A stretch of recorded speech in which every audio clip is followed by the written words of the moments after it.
The scream didn't sound human. It ripped through the room like metal tearing open, raw, ugly, and froze every glass halfway to a mouth. My brother staggered forward, red-faced, shaking, words spilling out that couldn't save him. His girlfriend didn't flinch. She just watched him with that faint, merciless smile. The kind that knows it has already won. And I stood there calm, wrists loose at my sides. For the first time in years, I felt the room tilt in my favor. That was the moment I knew. I was finished. Before tonight, I played the quiet daughter. The dependable one. The one who absorbed chaos so no one else had to. I worked. I paid bills my parents forgot. I cleaned up my younger brother's disasters because he was still finding himself. I never complained. I swallowed disappointment like medicine, bitter, necessary. I believed blood meant loyalty. I believed family wouldn't humiliate me. I was wrong. Betrayal doesn't announce itself. It slips in softly. Inside jokes, side comments, laughter sharpened just enough to draw blood. My brother mocked my job. My independence. The fact that I didn't cling to relationships just to prove I was wanted. My parents smiled along. Indulgent. Dismissive. I told myself I was imagining the edge in their voices. Then came tonight. New Year's Eve. Silver lights.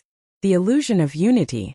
My brother arrived with his girlfriend, his hand possessive at her waist. He caught my eye, lifted his glass and said it loudly, comfortably. "You're probably a lesbian by now. You can't even get a man." Laughter stuttered through the room. My parents didn't defend me. They didn't hesitate. "This is a failure of our family," my mother muttered. They looked at me like something defective. Something to display beneath festive lanterns. Something inside me went very still. Silence isn't emptiness. Sometimes it's loading a weapon. That's when I noticed her. The girlfriend. The smile that didn't reach her eyes. The way her fingers tightened at his back when he laughed. Fear wrapped in control. History in that grip. I recognized it because I'd lived it. A week later she reached out. Calm voice. Careful words. She wanted to meet woman to woman. She wasn't apologizing. She wasn't defending him. She was afraid. Truth arrived quietly. Precisely. He'd been stealing from her. Borrowing money for investments.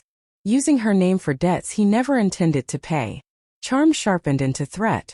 I didn't gasp. I didn't rage. I shifted. I asked for proof. She had everything. Receipts. Messages. Audio. Enough to end him. I didn't explain why I needed it. She didn't ask. For weeks I gathered the rest. Online scams. Gambling debts. Loans siphoned from our parents. Patterns stitched together like a noose. By New Year's Eve I was ready. He thought the party was a celebration. It was a reckoning dressed in champagne. When he mocked me again, same smug cruelty, his girlfriend finally spoke. Soft. Almost kind. "Funny thing," she said lightly. "I wonder if everyone will laugh when they see what you've been doing with other women's money. Including mine." The room stopped breathing. His hand slipped from her waist. His face drained of color. Then I stepped forward. Calm. I laid the evidence on the table.